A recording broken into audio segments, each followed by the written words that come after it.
Ok, bonsoir, bienvenue à cette dernière conférence. Bon, je suis content de vous avoir à mes côtés et ne vous inquiétez pas, c'est tout l'intérêt de la dernière conférence de la journée. Après, il y a l'apéro, quoi qu'il arrive.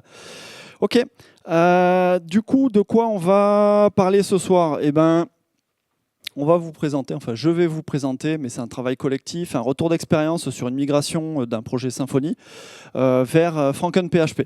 On va parler de plusieurs technos, on va parler de Franken, on va parler de Docker Swarm, on va parler de Caddy, on va évoquer aussi les metrics, les logs, quelques benchmarks et enfin les feedbacks. Ça fait un programme qui est assez chargé et comme certains le savent, ça fait longtemps que j'ai préparé cette conférence. Donc on va voir comment ça se passe au niveau du timing. Qu'est-ce qu'on fait au quotidien, moi et mon équipe chez Magma, on développe des projets e-commerce et on utilise essentiellement Silius, qui est une technologie basée sur Symfony. Voilà. Pour ceux qui ne connaissent pas Silius, tout simplement, vous faites du e-commerce et vous êtes vraiment dans l'écosystème Symfony, on respecte tous les standards. Silius, c'est une solution qui est assez ancienne maintenant. On a toujours tendance à la voir un petit peu comme la petite dernière, mais voilà, c'est la grande dernière, puisqu'elle existe depuis au moins 2017. On l'utilise un petit peu avant. C'est open source, l'architecture est moderne, ça colle parfaitement à ce que Symfony fait. En tout cas, ils font de leur mieux pour suivre la cadence et ça marche plutôt bien. Un gros avantage de Silius par rapport à ses concurrentes, c'est que c'est une solution qui est vraiment customisable. On n'est pas bloqué dans les projets qu'on développe. On arrive vraiment à personnaliser la solution. Et enfin, Silius Plus vous permet d'aller un petit peu plus loin avec un support de l'éditeur. Si je vous parle de Silius, c'est parce que c'est ce qu'on fait tous les jours et on constate que le e-commerce, c'est lent. Globalement, ce n'est pas un sujet qui est très sexy dès qu'on parle de performance. Tout le monde veut des performances qui sont hyper rapides, mais globalement, un e-commerce, une page e-commerce, ça calcule des tas de choses. Ça va faire à la fois du marketing, ça va faire du calcul panier, ça va faire du rendu. Et du coup, on a besoin de performance pour les utilisateurs. Donc c'est un vrai sujet, c'est un sujet qu'on a en tête tous les jours. Quand on parle de projet e-commerce, en fonction du type de projet sur lequel vous êtes, nous, on est une agence, on travaille avec plein de clients qui sont petits et grands. Et en fait, la priorité, elle va toujours sur les features. Elle ne va pas sur avoir un code qui est hyper nickel, hyper optimisé. On n'a pas 5 jours de plus pour dire « Ah bah ouais, maintenant, on va faire des benches de perf dans tous les sens ». On aimerait bien, on adorerait, certains clients nous le permettent, mais la réalité, c'est que sur le terrain, ce n'est pas toujours possible. Et du coup, c'est une des contradictions de ce métier. Un e-commerce, en plus de ça, dans les contradictions, c'est un sujet, un type de projet qui va rencontrer des pics de trafic. On ne sait pas trop pourquoi, de temps en temps, on fait une OP qui marche très bien et on a plein de monde sur le site où on a trouvé le nouveau produit qui va cartonner. Donc il faut être prêt à ça. Pourtant, la plupart du temps, ce n'est pas la réalité. La réalité, ça va être un fonctionnement normal. Et souvent, les stratégies de caching sont quand même assez pourries. Je peux le dire, j'en ai vu passer. C'est difficile par rapport à toutes les typologies de contenu qu'on évoquait. Si ce n'est pas bien pris en charge dès le début, en fait, c'est compliqué, a posteriori, de mettre en cache les différentes parties d'une application e-commerce. Qu'est-ce qu'on a fait de notre côté? De notre côté, on a misé et on a investi sur une stack qu'on appelle affectueusement la V3 et qui est en train de décéder. Voilà, je tiens à le dire, c'est terrible pour elle. Mais voilà, elle a rendu de bons services et elle fonctionnait sur Nginx, PHP FPM. On utilisait et on utilise toujours on va dire, un fonctionnement par l'outil en environnement. Donc on peut faire du local, du dev, de la pré-prod, de la staging, etc. Ça nous facilite la vie. C'est basé sur des images Docker qu'on build nous-mêmes, mais par contre on n'intègre pas le code. Je l'évoque parce que c'est un point qui va revenir. Et on a fait un scaffolder pour générer toutes les configurations Nginx qui cassent tout le temps. Hein. Dès qu'on touche un truc, ça casse. Donc il fallait automatiser. On fait du déploiement Git-based. Les problèmes qu'on rencontre, c'est que on a besoin de performance, donc tout ce qui nous permet d'avoir de la vitesse, on prend. On a une stack Nginx, comme je disais, en fait, elle est plus maintenue. Globalement, aucun développeur sain d'esprit ne veut mettre les mains dans le code de peur de tout casser. Donc on a ces soucis que vous devez connaître de dire c'était bien avant, mais maintenant qui s'en occupe. C'est une architecture qui est plutôt rigide. Du coup, sur une architecture rigide, je trouvais ça intéressant, je voulais le signaler, on se prive d'innover. On ne veut plus y aller, on veut juste que ça marche. Et en fait, on prend du retard. C'est pas prêt pour le cloud, on n'avait aucune velléité ou vraiment envie de creuser le sujet des métriques avec cette stack, donc on s'en est pas rendu compte, mais on avait déjà plein de soucis. Et pour les développeurs, c'est pas terrible. Moi, je suis Loïc Cailleux, je suis le fondateur et gérant d'une structure qui s'appelle Imagma. On fait du Silus, j'ai déjà évoqué. Vous avez plusieurs points là sur la carte. Ça, c'est le voyage qu'on a fait pour venir. Je trouve ça cool quand même de se rendre compte qu'on s'aime beaucoup, hein, parce que sinon, on n'aurait pas fait tout ça, quoi. Et voilà, donc ici, c'est Toulouse. Et en bas, c'est Foix en Ariège. Donc Foix, c'est une grande capitale de 10 000 habitants. En Ariège. Et moi, j'habite là-bas, en fait. Donc, voilà, on travaille sur Toulouse et en Ariège. Et puis, on a des clients un petit peu partout. Et je suis ravi d'être là avec vous. Du coup, bah oui, une photo très importante, celle-là. Je tiens à partager des petits morceaux de vie qui sont sincères et importants pour moi. Donc ici, vous voyez, alors il y en a 4, en fait. Ici, il y a une brebis de plus. Donc, vous avez 3 brebis et un lapin. Et les 3 brebis, Vicky, Betty et Maggie, nous font l'entretien, voilà, du petit parc. Et en fait, c'est très chouette. Je vis à la campagne, j'ai cette chance-là. Par contre, il faut faire 10 bornes pour trouver un cinéma. Je fais du jardinage aussi. Et je suis très content. Ça, c'est la récolte de cette année. Et je ne vous montrerai pas la récolte de l'année dernière. No comment. Alors, l'étude de cas, en fait, porte sur un client qu'on accompagne depuis plusieurs années, qui est Cocopelli. Et un client qui nous a fait confiance pour basculer son e-commerce de Code Igniteur 2.1 vers Silus, au tout début de Silus. Et donc, voilà, ça fait plusieurs années qu'on l'accompagne et c'est un e-commerce, j'ai envie de dire, de ceux qui sont tentaculaires. Voilà, de nouvelles idées, de nouveaux besoins, de nouvelles équipes, de nouveaux concepts. Donc, on rajoute toujours des fonctionnalités. Nginx, PHP FPM. Globalement, si on regarde les chiffres, bon, ça va bien. Alors, je vous laisse regarder les chiffres de fonctionnement. C'est un site qui marche bien, c'est pas un site énorme, mais ça fonctionne bien. Et puis, il a besoin d'avoir une infrastructure qui fonctionne bien. Plus de 1000 commandes par jour dans les périodes de rush. En fait, ça a l'air moderne, c'est cool, je pourrais vous le survendre, mais globalement, comme n'importe quel projet, on a accumulé des tas de fonctionnalités, des tas d'évolutions.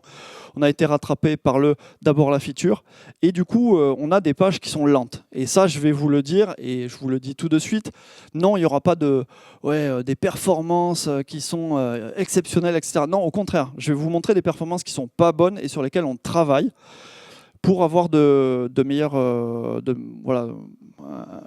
retour. En sachant que, oui, bien sûr, je peux tout mettre en cache. Hein.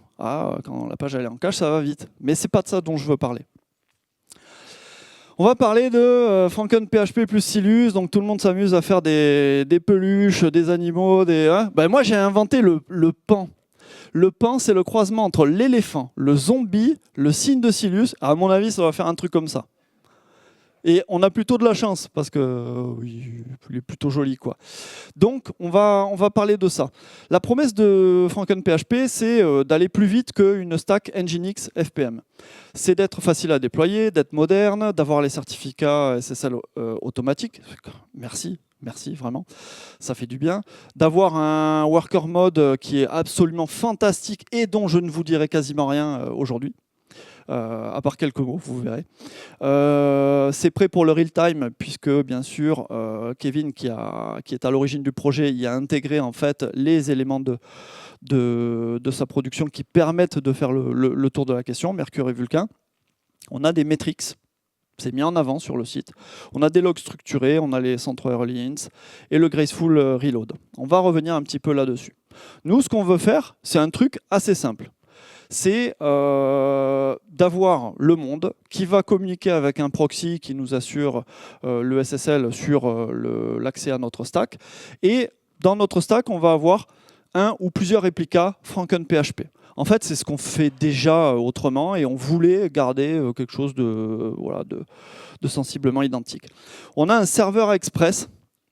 Alors lui, il fait partie de la brique #dinosaure qu'on a mis très tôt. On était très content d'avoir une brique qui faisait du SSR, et puis maintenant, ben, on a l'air tout naze parce qu'on galère à la retirer. Et puis bon, retirer express, c'est pas une feature, donc on repassera. Et on a aussi un worker qui nous fait les cron jobs. Mais on va lui faire la peau à Express, vous inquiétez pas. On a derrière un back-end avec du MySQL, du Elasticsearch, Redis.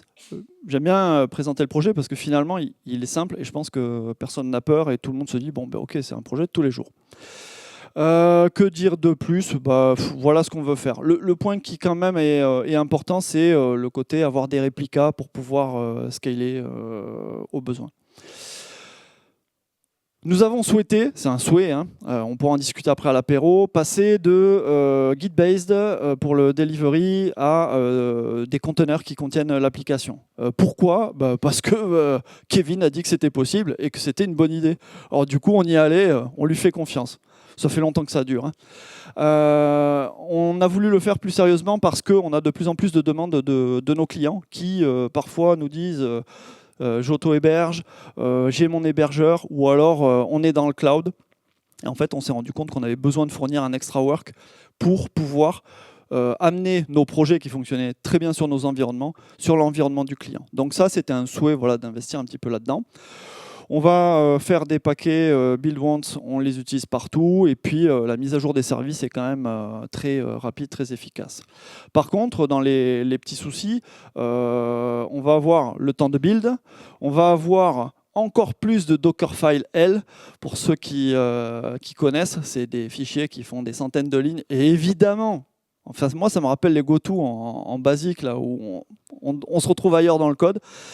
C'est pas simple à maintenir et ça donne pas envie aux devs. En termes de DX, on sait qu'on a un souci là-dessus, mais on y travaille. Ok, je vais vous parler un petit peu de Docker Swarm. Qui connaît Docker Swarm? Ok, et qui l'utilise? Ah, il y en a qu'un et tout est sa faute. Ok, alors Docker Swarm, si vous savez faire du Docker, vous savez presque faire du Docker Swarm. Je vais essayer de vous donner envie de vous y intéresser. Ici, on a une config compose YAML.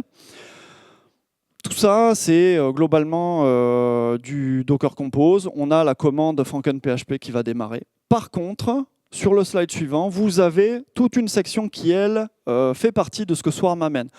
Swarm, en gros, c'était l'alternative pendant un temps à Kubernetes, jusqu'à ce que Kubernetes mette tout le monde d'accord. Et aujourd'hui, non, il y a des gens qui ne sont pas d'accord. C'est très bien, il faut. Bon, bref. Par contre, voilà, Swarm, ce n'est pas un produit qui est hyper maintenu. Ça fonctionne, c'est maintenu si jamais il y a un souci, mais il n'y a pas de nouveau développement.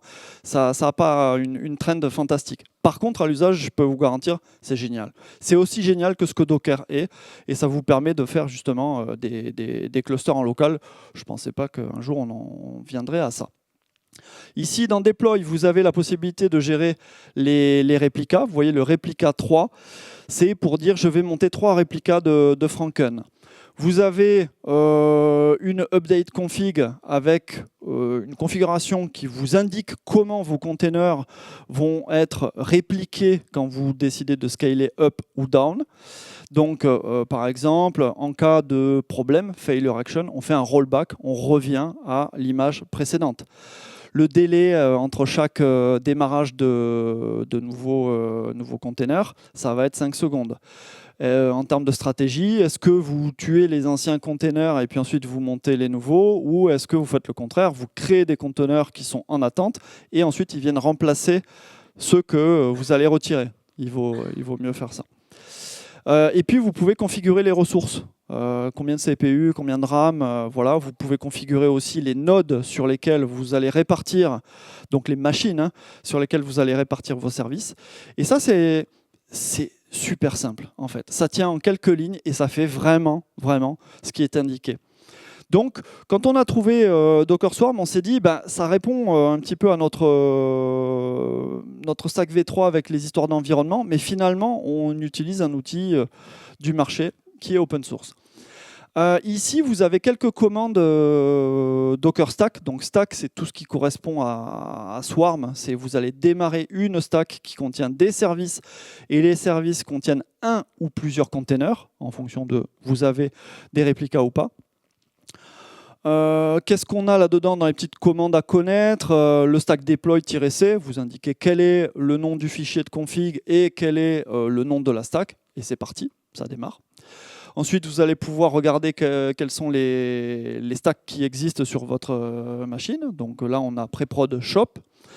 Vous allez pouvoir regarder les services de la stack Preprod Shop. Et là, vous voyez que Preprod Shop Franken a 3 réplicas et tout va bien, etc.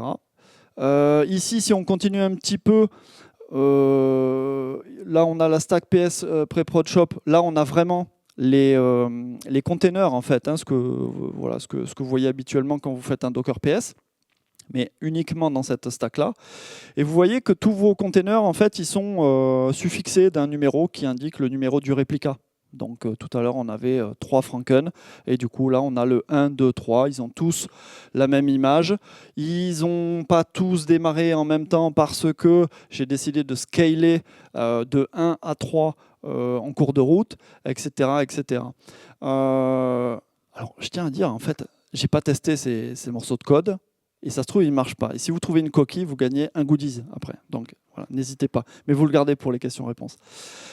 Et ici, on voit un truc intéressant, c'est justement le switch entre les containers. Quand vous allez faire une mise à jour, on va rajouter à chaud une variable d'environnement sur un container, sur un service, pardon.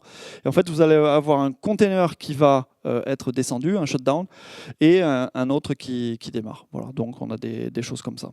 Je pense que celui-là, il est pas mal. Ok, bon après, voilà, l'ajout d'une variable d'environnement à chaud, pratique, le foo feature flag que tout le monde développe en secret. On peut l'activer ou le désactiver. Ça va bien fonctionner, l'accès au log, le rollback, etc. Là, avec ça, en gros, vous avez les commandes qu'on utilise au quotidien. C'est un peu fastidieux à taper, on fait beaucoup de... voilà. Donc faites-vous des helpers si jamais vous jouez avec ça. Maintenant, on va parler de Kadi. On avance un petit peu dans le déroulé de notre chemin. Alors, Kadi, c'est écrit en Go, ça a été lancé en 2015. Je suis toujours épaté de voir que quand voilà, on trouve qu'un système est performant, super cool, en fait, ça fait déjà longtemps qu'il est sur le marché et que des gens travaillent dessus. Il est rapide grâce à... Voilà, il est réputé rapide parce que... il a un système de gestion de la concurrence qui est event-driven et qui est propre à Go avec les Go routines. Je le dis, il est rapide parce que moi, les premiers trucs que j'ai entendus, c'est « ouais, mais ça ne sera jamais aussi rapide que Nginx ». Ok, peut-être, mais il fallait le vérifier. Et peut-être que Nginx restera plus rapide, mais Go n'est pas lent, Kadi n'est pas lent, et loin de là. Il fournit les certificats HTTPS, donc ça c'est le truc qui est super cool et qui a fait que voilà, tout le monde s'est enflammé, je pense. Et il est extensible, et ça c'est important. Et ça fait écho aussi à la conf de Kevin, c'est qu'on est dans l'écosystème Go, on a un système de modules, on va pouvoir plus facilement embarquer du monde sur du développement. C'est plus facile de trouver des développeurs qui vont coder en Go que en C, etc., etc. Et j'y reviendrai. Et si vous regardez les promesses qui étaient faites par Franken, grosso modo, il y en a la moitié qui sont tenues non pas par Franken, mais elles sont tenues par Kadi. Le fait d'avoir les certificats automatiques, d'être moderne, facile à déployer, on a un seul binaire. Il faut savoir que Kadi, c'est un binaire et ça fonctionne. Les metrics sont fournis par Kadi par défaut, les logs sont structurés en JSON, Graceful Reload aussi, etc. Donc ça, c'est super cool puisqu'on sait qu'on part sur une belle machine. Ok, en termes de configuration, il y a un effort certain qui a été fait pour dire il faut que ce soit simple. Voilà, vous voulez monter un serveur, pas besoin d'éplucher la doc. Ah oui, à l'époque de la Stack V3, on n'avait pas, comment ça s'appelle déjà, un chat GPT là, pour nous faire des tas de récipients qu'on aurait mis des heures à produire. Donc, on a mis des heures à les produire. Mais là, c'est beaucoup plus simple. Vous regardez ici, cette config, elle vous dit, pour Le nom de domaine mydomain.fr. Par défaut, ça va être du HTTPS. Voilà, c'est pas précisé, donc du coup, ce sera sur le port 443. Donc, on va avoir la tentative de génération d'un certificat. Je vous souhaite que ça marche, sinon vous allez finir dans les limbes et il faudra attendre un certain temps avant de pouvoir retenter. Et vous allez servir le dossier var 3w.html avec un service statique et ça fonctionne. Voilà. Après, bien sûr, il y a plein de configs qu'on va pouvoir ajouter. Le Graceful Reload, on l'avait déjà avec Nginx, donc ce n'est pas une nouveauté, mais c'est cool de savoir qu'il marche très bien. Là, vous avez une config qui est un peu plus complexe et qui intègre PHP. Donc ici, on est dans un environnement PHP FPM, ce n'est pas du Franken. Et on va rajouter la directive PHP FastCGI qui va renvoyer en fait les requêtes vers le container shop PHP FPM sur le port 9000 avec des variables d'environnement. Et on a toujours du service statique en dessous. La directive PHP FastCGI, c'est un truc qui serait fastidieux à écrire et en fait, on l'a de facto. Et ici, on va un petit peu plus loin. On a ce que Franken vous propose, et c'est pas tellement plus loin, c'est plutôt comment Franken a customisé le Caddy file, qui est le fichier de configuration de Caddy, pour y intégrer en fait on peut considérer que ce sont des hooks pour pouvoir ajouter de la configuration à chaud. Tout ce que vous voyez, Caddy Global Options, Franken PHP Config, Caddy Server Extra Directives, c'est vraiment un système de hook basique. Vous allez passer de votre compose.yaml, dire rajoute-moi des lignes et ça va finir là-dedans. Et ça fonctionne bien. C'était une des difficultés qu'on avait avec Nginx pour lui dire comment je fais pour te faire passer des variables d'environnement ou des trucs à chaud. C'était difficile. C'est pour ça qu'on avait fini par builder faire un scaffold. Et c'est plutôt élégant, ça marche bien, ça reste lisible, c'est agréable, c'est chouette. Merci. Ici, la directive Franken que vous voyez voilà, dans la partie supérieure, en fait, elle est configurable et vous y avez accès. Donc la plupart du temps, on n'y touche pas, mais dès que vous allez vouloir quelque chose de plus spécifique, vous allez faire de la configuration. On va configurer notamment les threads qui sont utilisés par votre container. On est toujours dans un environnement de container pour savoir combien de processeurs il peut utiliser. Et voilà, le max wait time et des choses comme ça. Et vous avez aussi la configuration du worker. Je le montre juste parce que je trouve ça intéressant avec la directive watch qui permet de dire si jamais un fichier change dans ces dossiers-là, alors tu descends le worker et tu le remontes parce que voilà, peut-être que notre worker il va travailler sur une version obsolète du code. Et voilà pour ça. Je ne vais pas plus loin. La directive PHP Server qu'on avait vue, en fait, elle fait ce qu'on faisait déjà à la mano en Nginx avec du routing, du renvoi, etc. Donc, c'est fait une bonne fois pour toutes. Mais si jamais ça ne répond pas à nos besoins, on peut simplement reprendre ça et le customiser. Le but, ce n'est pas de faire de vous, ni de moi d'ailleurs, des experts de la conf Caddy, mais c'est de vous montrer comment ça fonctionne et pourquoi c'est accessible et pourquoi, à mon avis, il faut vraiment y aller. Donc, c'est relativement simple et c'est customisable.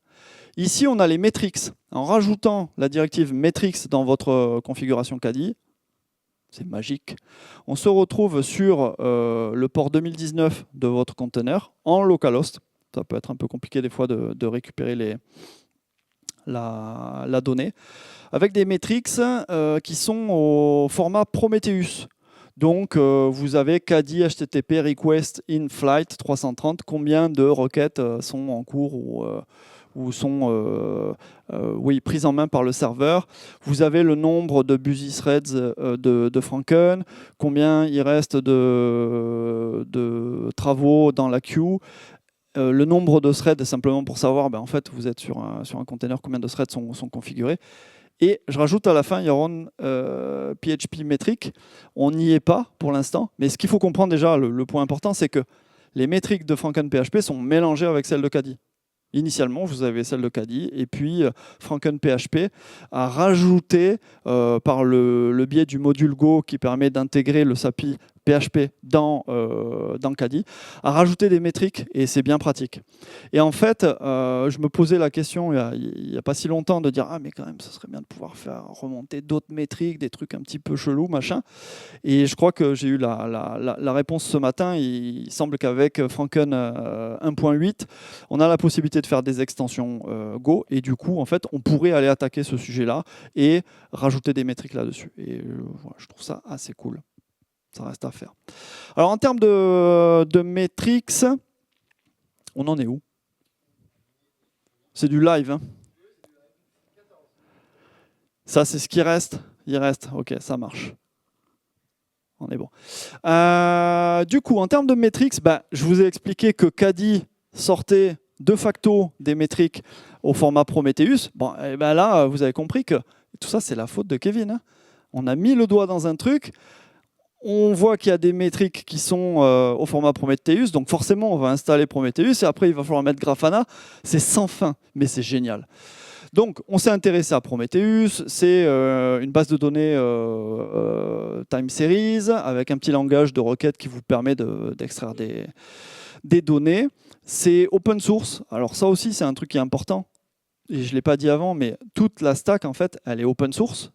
Toutes les pièces qu'on a retenues au niveau software sont open source, et en fait, on est en autonomie pour en faire ce qu'on veut. Donc, j'entends qu'il y a des super services, cloud, ceci, cela, mais nous, on avait vraiment envie là d'avoir de l'autonomie et de ne pas être dépendant d'une architecture, d'un fournisseur. Donc, on était très content de voir que tout ça fonctionnait bien. Et c'est facile sur Prometheus d'ajouter ce qu'on appelle des exporteurs pour lui dire je vais me rajouter des métriques, vous l'avez vu tout à l'heure, c'est juste une clé et puis ensuite une valeur. Donc bien sûr, il y a un peu plus de détails, différents types de données à injecter et du labeling que vous pouvez faire pour avoir des données plus consolidées. Mais c'est relativement simple. Vous pouvez l'écrire et puis il va venir analyser ce qu'on veut. Donc je reviens sur les métriques PHP, Your Own PHP Metrics. Vous pouvez tout à fait le faire avec un service qui fonctionne à côté de vos applications. Ça marchera aussi. Et Grafana, en fait, c'est la visualisation. Alors Grafana, j'imagine que je veux bien savoir en fait qui utilise Grafana au quotidien. Ouais, voilà, c'est presque une moitié.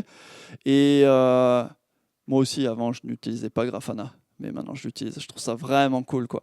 C'est vraiment cool. C'est très chouette à utiliser. Vous verrez tout à l'heure quelques écrans. Et surtout, ça redonne confiance en fait dans les applications, dans certains trucs qu'on monitorait pas parce qu'il n'y avait pas de demande ou c'était pas nécessaire ou pas le temps ou etc. Là, en fait, ça donne envie de prendre le sujet à l'envers et puis de dire, en fait, on va monitorer plein de trucs, on va aller beaucoup plus loin dans ce qu'on fait. Qu'est-ce qu'on peut dire? Ce qui est important, c'est que Grafana, en fait, c'est vraiment une galaxie de solutions avec Loki, Alloy, Cassis, dont je vais parler. Ils ont créé plein d'outils open source pour dire vous avez besoin de faire du bench, on va faire un outil pour faire du bench. Un petit truc en JS qui vous permet de coder en quelques lignes. Voilà, avant on utilisait Siège, Apache Bench, il doit y en avoir plein d'autres, il y en a plein qui sont morts entre-temps, mais il est très bien. Et Alloy pour la gestion des logs et Loki pour l'agrégation des mêmes logs. Donc il y a toute une galaxie qui est homogène. Forcément, ça facilite les choses. Une configuration Prometheus, c'est quoi? Ça va être, en gros, vous allez définir comment fonctionne le scrapping de vos points d'API. Donc vous allez dire, je vais sur Caddy, sur le port 2019, /metrics, donne-moi la data, et en fait, je vais y aller toutes les 10 secondes, et puis je vais rajouter des labels. Ça, c'est la configuration globale. Et en dessous, en fait, vous avez des configurations de scrap qui, elles, sont alambiquées au possible, puisqu'elles dépendent vraiment du service que vous allez scraper. En l'occurrence, là, c'est notre cas. Nous, on utilise du Docker Swarm, donc on a un Docker Swarm Service Discovery Configs, qui nous dit tu vas aller écouter un docker.soc pour savoir tout ce qui se passe au niveau de la machine. Et ensuite, on va passer sur une phase de relabeling. Je vous l'explique, je prends 30 secondes pour ça, parce qu'en fait, c'est un système qui n'est pas forcément évident quand on ne le connaît pas, et on le retrouve dans d'autres applications. En fait, ce qu'on va faire, c'est qu'on va filtrer sur toute l'information qu'on trouve, tous les containers. Il y a plein d'informations, on va dire mais sur quoi on veut travailler. Qu'est-ce qui correspond vraiment à notre job name FrankenPHP? On va aller chercher dans une donnée méta Docker Swarm Service Name, il faut que ça s'appelle FrankenPHP Shop. On va aller chercher à extraire l'environnement. Vous voyez ici, tac, $1 et $2, ça va être l'environnement. Je suis en pré-prod, staging, etc. Et à côté, c'est le numéro du réplica, parce qu'on en avait plusieurs. Donc je veux extraire cette donnée. C'est un petit jeu de regex, il faut prendre le temps de le faire, parce qu'en fait, en ayant les données qui sont scrappées correctement, vous pouvez les exploiter après. Tout le boulot que vous allez faire dans Grafana dépend de ça. Donc si vous n'avez pas une donnée qui est propre, finalement, après, c'est un peu compliqué. Ok, et du coup, magie du direct, on va voir si ça veut bien fonctionner. Hop. 10 minutes petite. Il essaye de le dire discrètement, mais on se parle, on est entre nous, c'est la dernière conf. Hein. Donc, ça démarre cette histoire. Ah, j'ai pas le même. Magie du direct. Alors chez moi, ça marche. C'est superbe. C'est nul. Ok. Bon, eh ben faites-moi confiance. La courbe bouge, elle s'anime, elle monte à 12, etc. Ça va être compliqué quand même pour les... alors attendez, je vais faire un truc là, hop, qu'il ne faut absolument pas faire parce que c'est du direct. Tac. Et là, si j'y vais... Ouais, voilà. Ça y est, j'ai plus mes notes. Hein. Je ne sais pas ce qu'on va devenir. Donc en fait, voilà, on stresse un petit peu le serveur. Et en fait, ce que vous voyez là, c'est du FrankenPHP. C'est vraiment le dashboard Grafana lié à FrankenPHP. Et vous pouvez configurer tous vos petits widgets. Pour ceux qui sont observateurs et ceux qui ont une très bonne vue, vous avez remarqué nos data. Tout ça, c'est le worker mode. Il n'y a pas. On ne l'a pas. Sur ce projet-là, on n'a pas réussi à mettre le worker mode pour l'instant. On a une page d'accueil qui fonctionne, on a fait « ouais, génial !» Puis dès qu'on est allé sur une autre page, c'est la fin des haricots, on a des comportements très bizarres. C'est notre faute, voilà, c'est pas la faute au worker mode.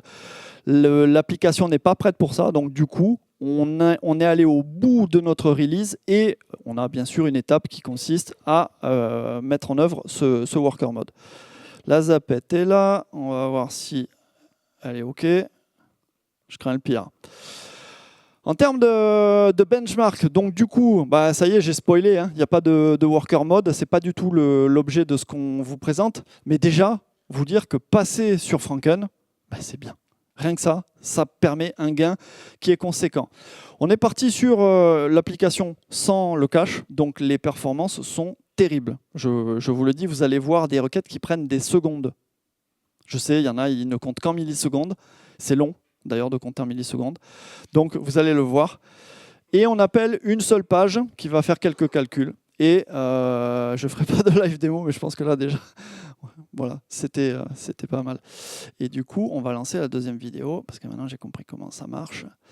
Et là, du coup, ce qu'on a, c'est Cassis qui est en train de taper sur cette page pendant une vingtaine de secondes. Une quinzaine de secondes avec 20 utilisateurs virtuels. Et en fait, il envoie un maximum de requêtes. Voilà, il va au plus vite. Et on a les résultats. Donc, qu'est-ce qu'il nous dit? Alors là, on est sur FPM, on n'est pas sur Franken. Il nous dit qu'il a réussi à faire, tac, tac, tac, ouais, c'est caché en bas, 114 requêtes. On va le retrouver ici. Là, hop. Il a réussi à en faire 114. Et un point qui est remarquable, elles sont toutes en 200. Je tiens à le dire, parce que quand on stresse un serveur, généralement, ça ne se passe pas bien. Et on a fait d'autres tests que je n'ai pas enregistrés, sur lesquels, en fait, notamment avant la bascule en prod, on arrivait à exploser et à perdre beaucoup de requêtes. en stressant le serveur. Donc Nginx disait pas de problème, ça va, j'envoie à FPM, tu prends. Et puis au bout d'un moment, les assiettes, elles tombent par terre, elles se cassent. FPM, il en peut plus, mais Nginx, lui, il trace. Et le bench disait tout va bien, les pages sont rapides. Non, mais c'est juste parce que en fait, elles sont pas arrivées au bout. Donc là, c'est pas mal. Ok, je vais accélérer un peu. Mais non, en fait, on va prendre notre temps. On va prendre le temps, c'est pas la peine de se stresser. Bon, le TTF, il est pourri parce qu'on sait qu'on est sur des pages, en fait, time to first byte, qui sont longues à charger. Et par contre, toutes les pages prennent plus d'une seconde à être générées. OK, alors on passe au suivant. Tac. Et là, maintenant, c'est le même, rigoureusement le même, avec Franken. Le petit truc. Ça, c'est du temps, si tu peux le décompter du... Non? Enfin, je pense que c'est intéressant pour tout le monde, quoi. OK, il mouline. Et qu'est-ce qu'il nous dit? Il nous dit que c'est toujours en 200, on est content. On est toujours embêté, on est en rouge par rapport aux pages en moins d'1 seconde. Par contre, on en a 277 qui sont passées et 77 qui ne sont pas passées. 77% des pages sont passées sous la seconde. Il n'y en avait aucune tout à l'heure. Et au total, on a réussi à traiter 354 requêtes. C'est rigoureusement le même, comment dire, la même application, tout pareil. On a juste changé le container. Et juste pour en dire 2 mots, le Caddy FPM, notre méthode, ça a été de prendre un Caddy, d'installer PHP FPM directement dessus et de rajouter la conf que vous avez vue tout à l'heure. Donc on a double ration d'ice cream pour Franken PHP qui éclate son copain en servant 2 fois plus de requêtes. Je suis d'accord, c'est pas très professionnel comme benchmark, mais ça marche. Voilà. C'est vraiment un truc tout simple qui, nous, on s'en doutait, hein, mais nous a montré que oui, Caddy, il gère très bien 2 choses. Déjà, il calcule plus vite, mais en plus, dans cette histoire de concurrence, il ne laisse pas tomber les œufs. Ça, c'est bon, les assiettes sont devenues des œufs. Et ça, c'est hyper important. On l'a vu dans tous les tests qu'on a fait, c'est qu'en fait, il n'y a pas de souci. Vous pouvez lui en mettre plein la face. En fait, peut-être il va ralentir, mais il n'y a pas de rupture entre le serveur et PHP, chose qui existe avec FPM. OK. Du coup, qu'est-ce qu'il me reste à vous dire? Que sur les logs, on a fait un travail que je ne peux pas vraiment vous présenter, mais comprendre que les logs sont formatés en JSON et on a utilisé Alloy pour collecter, transformer et retransmettre ces logs dans Grafana. Grafana vous permet de faire les graphes, le suivi de logs et l'alerting. Et vous pouvez faire de l'alerting sur les logs. Donc en gros, vous avez une solution qui est quand même hyper polyvalente. Et qu'est-ce qu'on a appris? Eh ben, que Caddy, c'est top. Pour moi, c'est vraiment la grande découverte. Et je remercie Kevin et toutes les personnes qui se sont investies sur Franken. Ça fait du bien à Caddy. Et Caddy est un projet qui mérite d'être connu et d'être adopté. Vraiment, c'est aussi performant que ce qu'on dit, aussi agréable à utiliser. La migration vers Franken, elle nous a permis d'améliorer les perfs de notre projet, très clairement, sans faire de changement sur l'application. On a de meilleures perfs. Il y a beaucoup de taf à faire encore. On s'en est rendu compte dès qu'on a voulu mettre un doigt dans « Allez, on active le mode worker, allez, on remballe ». Donc, super, on va bosser, on va le faire. Et puis, je reviendrai vous voir l'année prochaine avec... le titre, c'était très bien. Il faudra que tu me le redonnes en off. Donc, qu'est-ce qu'il y a d'autre? Le Franken 1.8 avec les extensions, c'est très prometteur aussi. Et voilà, essayez-le, franchement, c'est chouette. Un point quand même sur le volet écologie, en fait, avec une belle typo, mais c'est pour que vous le remarquiez. Clairement, en ayant des services qui sont moins greedy, qui consomment moins d'énergie, on a un impact direct sur voilà, la consommation d'électricité et la production de cette électricité. Et nous tous, en tant que développeurs ou personnes qui travaillent dans la tech, on ne peut pas faire grand-chose par le tri et réduire l'impact. Si, il y a sans doute plein d'autres choses à faire que moi, je ne connais pas, et vous pourrez venir me le dire après. Mais ça, je pense que c'est important, et c'est à notre portée, notamment quand on a des outils comme ça, et c'est un effort qui vaut le coup. Voilà, j'ai terminé, et je remercie Seb et Adrien qui m'ont supporté dans la préparation de la conf.